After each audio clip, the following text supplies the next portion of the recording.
গরমকালে একটু হালকা পাতলা খাবার খাওয়াই ভালো। এই জন্য আমি আজকে নিয়ে এসে হাজির হয়েছি পাবদা মাছের পাতলা ঝোল। এটা আমি কালো জিরে বাটা দিয়ে বানিয়েছি।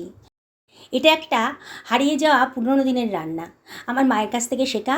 ছোটোবেলায় গরমকালে আমার মা প্রায় দিনই এরকম করে মাছের ঝোল রান্না করে দিতেন, কালো জিরে আর কাঁচা লঙ্কা দিয়ে। খেতে কিন্তু দারুণ লাগতো, খুবই সহজপাচ্য আর বানানোটাও একেবারেই সোজা। চলুন তাহলে বানানো যাক। এই জন্যে আমি কতগুলো পাবদা মাছ নিয়ে নিয়েছি। পাবদা ঝোল খুব ছোটোও না, খুব একটা বড়ও না। এর মধ্যে দিয়ে দিলাম খানিকটা নুন, আর দিয়ে দিলাম হাফ টেবিল চামচেরও কম হলুদ। আর এর মধ্যে দিয়ে দিচ্ছি 1 টেবিল চামচ মতো সর্ষের তেল। আঁশবিহীন মাছগুলো খুব কড়াইতে দিলে পরে ফাটে, এই জন্যে তেল ছিটকায়। এই জন্য সর্ষের তেল মাখিয়ে নেওয়া যায় যদি, তাহলে এরা একটু কম ফাটে। এবারে আমি সব কিছু ভালো করে মিশিয়ে নিচ্ছি। খুব ভালো করে মশলাগুলোকে মাছের গায়ে মাখিয়ে নিতে হবে। দেখুন, আমি খুব ভালো করে মশলাটাকে মাছের গায়ে ভালো করে মাখিয়ে নিচ্ছি। মাখিয়ে এটা রেখে দিলাম। এবার আমি একটা মশলার পেস্ট বানিয়ে নিচ্ছি।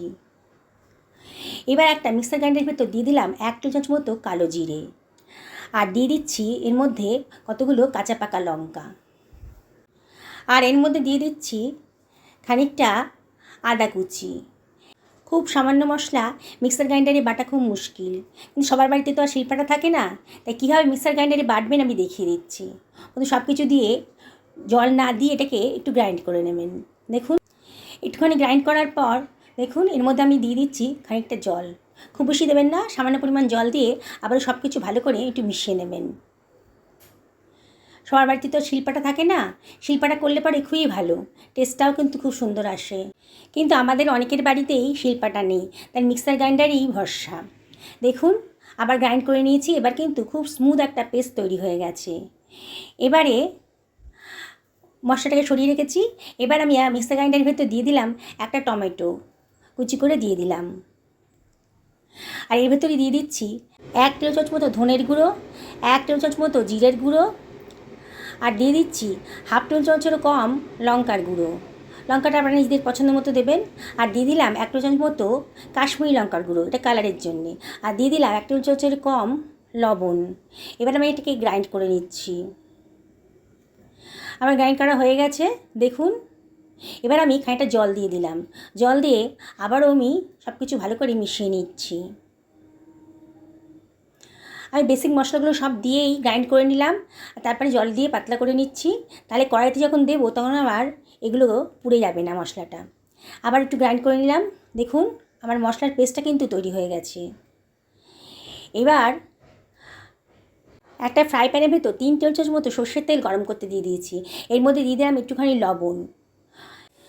বন্ধুরা, আপনারা তো জানেনই যে বাঁশবিহীন মাছ তেলে দিলে পরে, গরম তেলে দিলে পরে খুব বেশি তেল ছিটকায় এটা ভাজার জন্য। তাই জন্যে গরম তেলের ভেতর একটু যদি লবণ দিয়ে দেন, তাহলে গরম তেলে মাছগুলো ফাটবে কম। দেখুন, আমি 4খানা মাছ দিয়ে দিয়েছি। দিয়ে এবার আমি ঢাকা দিয়ে দিলাম। ঢাকা দিয়ে মাছটা ভাজাই কিন্তু সবথেকে সেফ। এবার ঢাকাটা সরিয়ে দিয়ে মিনিট খানেক পরে ঢাকাটা সরিয়ে দিয়ে মাছগুলো আমি একটু ওলট পালট করে দিচ্ছি। খুবই তেল ছিটকায় এই মাছগুলোতে, তাই খুব সাবধানে মাছগুলো ভাজতে হবে। আমি ঢাকাটা একটু সরিয়ে নিয়ে মাছগুলোকে ওলট পালট করে দিলাম। আপনারা পুরোটা ঢাকা না দিয়েও খানিকটা ঢাকা দিয়েও কিন্তু মাছগুলো ভাজতে পারেন, তাহলে গায়ে তেল ছিটকাবে না। এবারও আমি মাছগুলো ভাজা হয়ে গেছে। আমি কড়াই থেকে মাছগুলো তুলে নিয়ে একটা অন্য পাত্রের ভেতর রেখে দিচ্ছি। বন্ধুরা, এই আঁশবিহীন মাছগুলো ভাজাতে কিন্তু খুবই প্রবলেম হয়, কিন্তু আপনারা যদি এই ট্রিক্সগুলো ফলো করেন তাহলে কিন্তু তেল ছিটকানোটা একটু কম হবে। বাকি মাছগুলোকে আমি তেলের ভেতর দিয়ে দিলাম, দিয়ে আবারও অর্ধেকের মতো ঢাকা দিয়ে দিলাম, তাহলে গায়ে আর তেল ছিটকাবে না। এইভাবে আমি ওলটপালট করে ঢাকা সরিয়ে ওলটপালট করে মাছগুলোকে ভেজে তুলে রাখছি। এবার যে তেলটা ছিল সেই তেলের ভেতর আমি দিয়ে দিলাম হাফ টেবিল চামচেরও কম কালো জিরে, আর দিয়ে দিলাম 2খানা চেরা কাঁচা লঙ্কা। খুব সুন্দর একটা ফ্লেভার আসে। আর আজকে আমার মেন মশলাই তো কালো জিরে বাটা দিয়ে রান্না করছি, এই জন্য একটু কালো জিরে দিয়ে দিলাম। এবার দিয়ে দিলাম কালো জিরে বাটাটা, দিয়ে সব কিছু ভালো করে মিশিয়ে নিচ্ছি। দেখুন, মিনিট খানেক কিন্তু মশলাটা ভালো করে কষিয়ে নিলাম। এবার দিয়ে দিলাম টমেটো আর বেসিক মশলা গুলে রাখা পেস্টটা। দেখুন, এবারে আমি সব কিছু ভালো করে মিশিয়ে নিচ্ছি।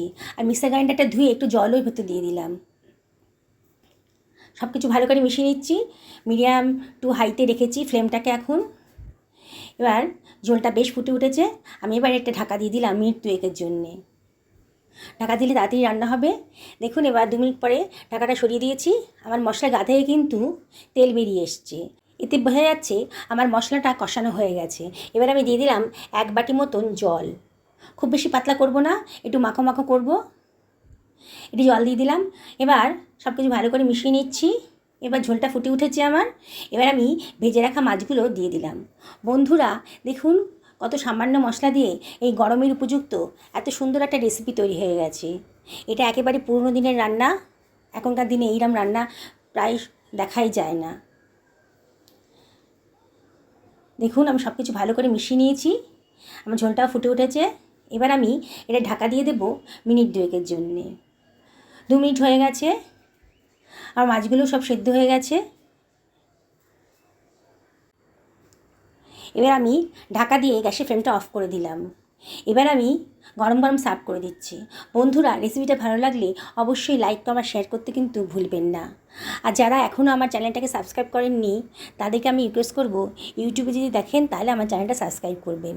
আর যদি ফেসবুক থেকে দেখেন তাহলে রিকোয়েস্ট করব আমার পেজটা ফলো করার জন্যে। বন্ধুরা দেখুন, কত সামান্য মশলা দিয়ে কি সুন্দর একটা টেস্টি আর হেলদি রেসিপি তৈরি হয়ে গেল।